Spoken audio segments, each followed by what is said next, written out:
Hello guys, aqui é a Teacher Roberta. Hoje nós vamos começar com o capítulo 4 do nosso livro, tá? Que aborda a característica do texto jornalístico. Lembrando que é sempre importante estarmos atentos aos noticiários para nos mantermos informados sobre o Brasil, sobre o mundo, né? Let's remember, the more we learn, the better we do our tasks. Agora vamos ao assunto, né? O texto jornalístico, em sua grande maioria, é um texto dissertativo que aborda assuntos relacionados a fatos, acontecimentos reais acerca da vida social humana. Para tanto, o texto jornalístico precisa ter regras estruturais claras que façam com que possamos compreender-se o que fala, tá? Eu deixei aqui alguns ícones para vocês observarem apenas, né? Apenas para motivo de ilustração. E aqui alguns dos principais aí, jornais, né? Ou revistas da mídia que nos traz assuntos importantes sobre a sociedade, sobre o mundo, ok? Nós precisamos pensar o seguinte, tá? Se o texto jornalístico possui, então, uma estrutura, quais são essas estruturas que a gente precisa acompanhar, perceber-se dentro de um texto jornalístico? Primeiro de tudo, um texto jornalístico, ele precisa responder questões básicas, tá? Como as question words, por exemplo. Lembra das question words que nós trabalhamos? Um texto jornalístico precisa responder essas questões, tá? What, o que, do que estamos falando? Where, onde, né? Onde está se falando disso, mas onde, em que lugar se passa essa informação? When, quando se passa essa informação, né? Em que né? O que, onde e quando essa notícia? How, como, né? Como isso se deu? E why, por que isso se deu?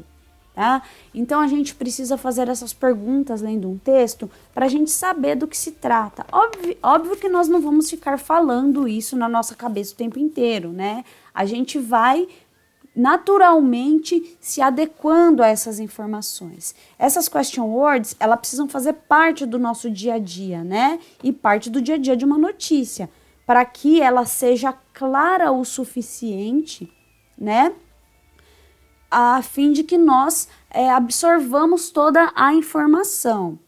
Claro, existem notícias de cunho sensacionalista ou o que nós mais lidamos hoje em dia, fake news, né? Que só servem para confundir e não informar. E por isso ela está fugindo aí do nosso propósito, né? Não é sobre o que nós estamos falando aqui. Nós estamos falando de notícias sérias ou que entende-se que sejam sérias, tá? O texto jornalístico também, ele possui aquilo que é chamado de pirâmide invertida, né?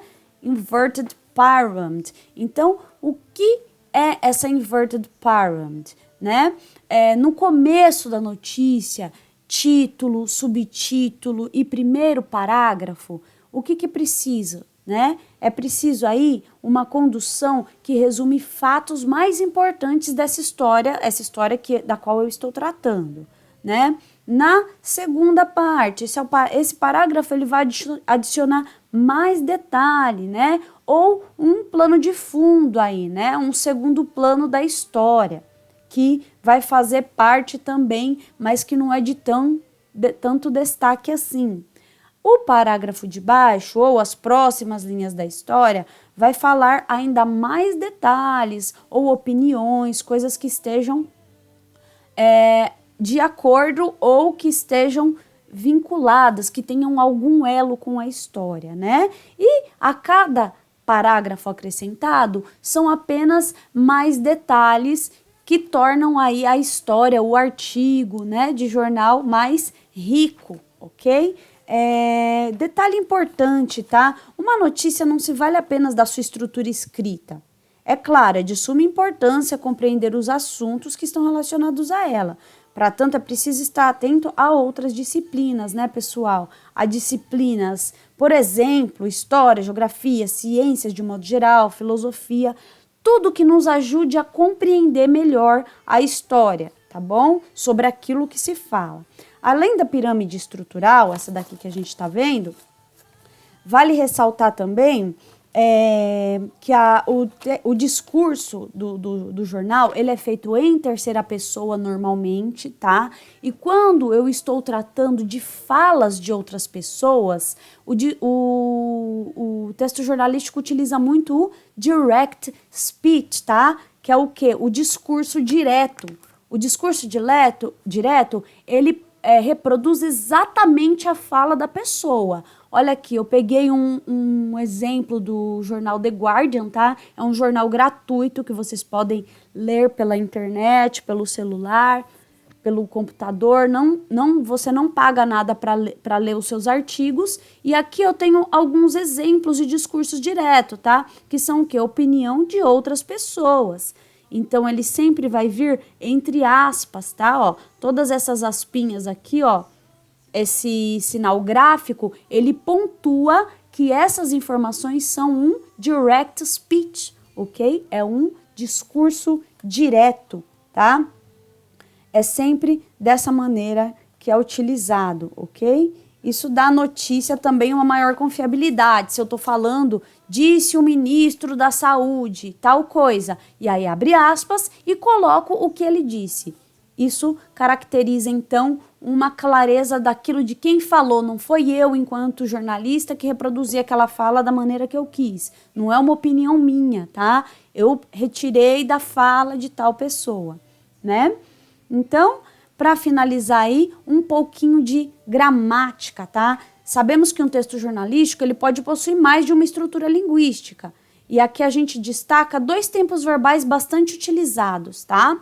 O simple present, tá? O que é o simple present? Ele é usado quando a gente fala alguma coisa que acontece com uma certa frequência, né? Então, a gente vai pensar aí nos advérbios de frequência, né? Often, seldom, sometimes, always, never. Todos esses advérbios de frequência, eles podem indicar dentro de uma frase que nós estamos tratando do simple present também. Deixei um exemplo aqui, ó. Scientists work uninterruptedly every day to find a solution for this disease and heal people. Então, os cientistas trabalham. Esse trabalham aqui, ele está em que modo? Ele está no simple present, né? De maneira ininterrupta, todos os dias, para encontrar uma solução para essa doença e curar as pessoas. Um outro tempo verbal utilizado é o present continuous, ou também conhecido como present progressive. Nós usamos ele para falar de ações que estão acontecendo naquele momento da fala, né?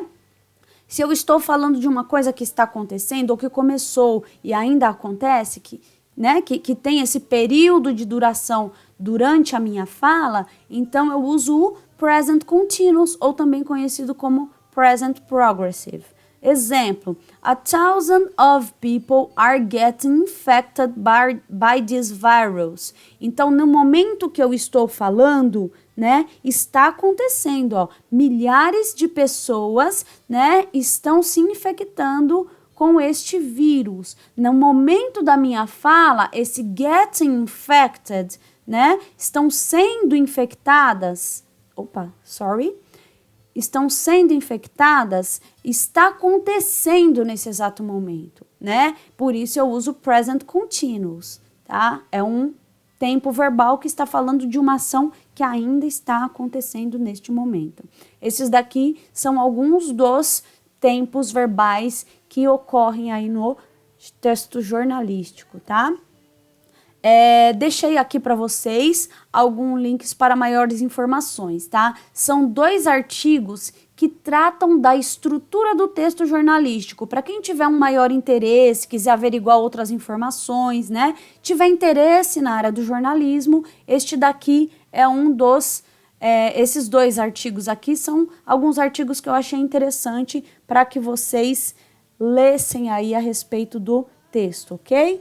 Então, por hoje é só, pessoal. Espero que todos estejam bem em suas casas. Essa aula vai ajudar a gente a trabalhar o capítulo 4 do nosso livro, ok? Fiquem bem, um beijo. Tendo dúvidas, me mandem e-mail, tá? Até a próxima aula. See you!